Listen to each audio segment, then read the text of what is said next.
Listen, there's a lot of secret Lair universes beyond controversies out there right now, but that doesn't mean we can't brew a deck. Hi, I'm Warren with Crackerjack Games. If you like cool cards and hot deck decks, be sure to like and follow. Check out the full list of my mocks field, link in the comments. Let's get into it. We're talking about Jin Sakai, Ghost of Tsushima. 1 in Esper, Human Samurai 2/4, when it deals combat damage to a player, draw a card, and whenever a creature you control attacks a player alone, choose double strike or this creature can't be blocked this turn. So it makes sense that we'd want to try and make Jin Sakai unblockable or have flying or something like that.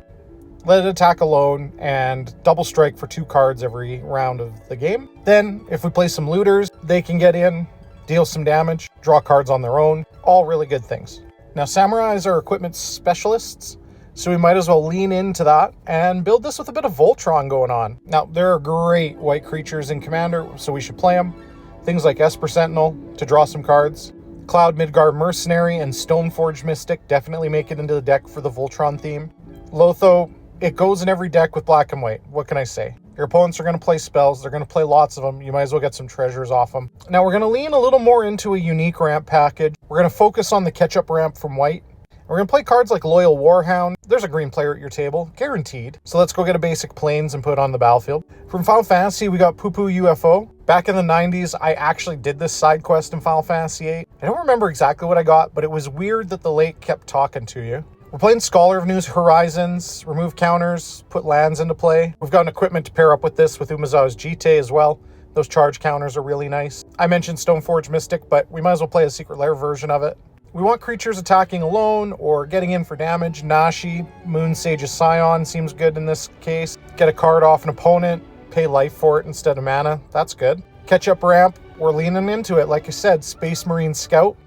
It enters, search your library for a plains card, put on the battlefield tapped if someone has more lands than you. Lots of people like Professional Facebreaker, but if you're in black, you're going to play Grim Hireling. Creature deals combat damage to a player, create 2 treasure tokens. Jin Sakai is going to generate 4 tokens for you every round of the table. How about a Master of Ceremonies? Opponents want friends and secrets and money, and you want that stuff too. Copy equipment, copy creatures. Phyrexian Metamorph goes in so many decks. Spark Double to have 2 Jin Sakais seems really nice. Voltron means lots of equipment, and lots of equipment means lots of Mox Sapphires. If we're playing her as a Lordhide Artificer. Oh, and we're going to have a giant creature that we can equip stuff to, so why not? Now, if you've never seen or played with Astral Dragon, here's your chance. It comes in, it makes 2 dragons to go along with it, but they are copies of non-creature permanents. So if someone was silly enough to put out a Rhystic Study or a Smothering Tithe, well now you have 2 dragon copies of it. I like that. I haven't talked about the equipments that much, but we got a few good ones. Dragonfire Blade costs 1 to equip in this deck. We're going to copy some of our equipment by playing Masterwork of Ingenuity. You don't even need to be an equipment deck to play Dousing Dagger. This flips into Lotus Veil, and who cares if an opponent gets 2 plant tokens with Defender. You can make Jin Sakai unblockable.